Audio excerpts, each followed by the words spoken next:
Indonesia harus mengambil peluang saat ini agar menjadi negara yang kuat tanpa ketergantungan asing. Ada 3 hal yang sebaiknya kita lakukan. Pertama yaitu melakukan quantitative easing. Apa itu? Yaitu kebijakan keuangan nasional yang sesekali harusnya kita mengambil tindakan yang sangat radikal dalam jangka pendek, yaitu melakukan TINA. TINA adalah singkatan There is no alternative, yaitu memangkas bunga simpanan di bank lebih rendah dari inflasi. Katakanlah kalau inflasinya saat ini di Indonesia 4%, maka bunga deposito kasih saja 1% atau 2%. Hal ini akan membuat uang keluar dari bank dan tidak ada alternatif lain kecuali melakukan investasi dan berbisnis. Kita semua tahu ada 5.600 triliun rupiah dana pihak ketiga di bank, 5 bank utama, dan ada lebih dari 10.000 triliun di seluruh bank di Indonesia yang mungkin dengan keputusan TINA tersebut 30%-nya akan keluar dan bergerak melakukan direct investment secara lokal. Kita juga harus membuat aturan ketat tentang larinya dana keluar negeri dengan flight capital regulation, yaitu tanpa underlying transaction dia bisa dipidanakan, sehingga membuat uang itu aktif di dalam negeri. Yang kedua adalah menggunakan kekuatan urun dana atau equity crowdfunding. Pembiayaan urun dana adalah salah satu solusi membangun ekonomi dalam waktu yang singkat, menghasilkan produktivitas secara massal. Urun dana ini persis seperti IPO di bursa IDX, hanya batasan dananya di bawah 20 miliar. Urun dana jauh lebih lincah dari kredit usaha perbankan untuk mempercepat usaha bila bisnis yang telah berjalan baik. Di mana bisnis yang sudah berjalan baik itu, kalau kita tanya, ada top 1%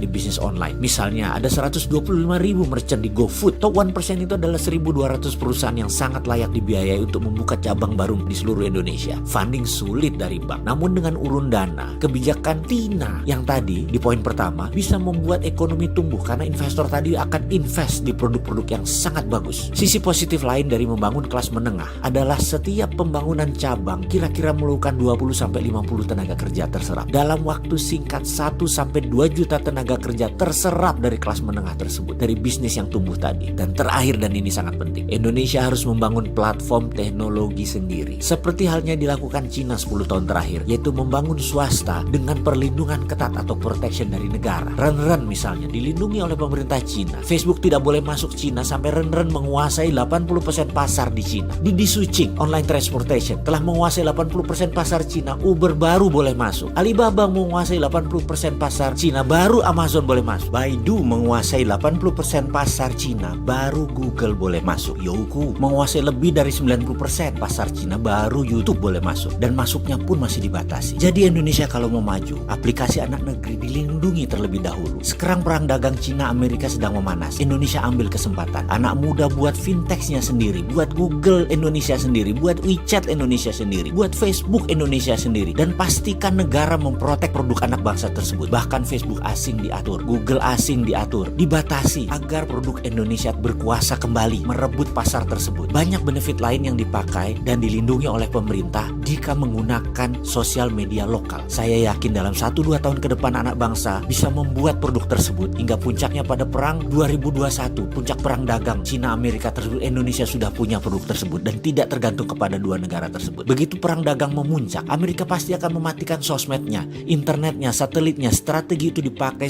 untuk memenangkan battle space atau penaklukan ruang udara. Tapi Indonesia tetap dagang karena sudah punya platform sendiri. Kita tetap terkonek. Bayangin kemarin aja 2 hari netizen dimatikan, netizen sudah muring-muring. Apalagi kalau Cina matikan 5G-nya, sementara Indonesia sudah pakai 5G di tahun 2021. Atau Amerika mematikan 4G-nya. Masa sih Indonesia jadi bingung dengan network asing? Amit-amit, jangan. Ada solusinya, yaitu dengan membangun platform digital teknologi Indonesia sendiri yang diprotek oleh negara. Semoga ketiga usulan solutif itu menjadi antisipasi untuk mengalahkan negara-negara yang sedang berperang tersebut. Kita semua tahu dengan perubahan dunia yang segitu cepat dalam perang ekonomi dan perang ideologi Amerika-Cina tersebut, tindakan pemerintah harus cepat, solutif, berbasis DILAN, digital melayani. DILAN adalah terobosan ekonomi, ide segar dan terbukti aplikatif. Jadi nunggu apa lagi?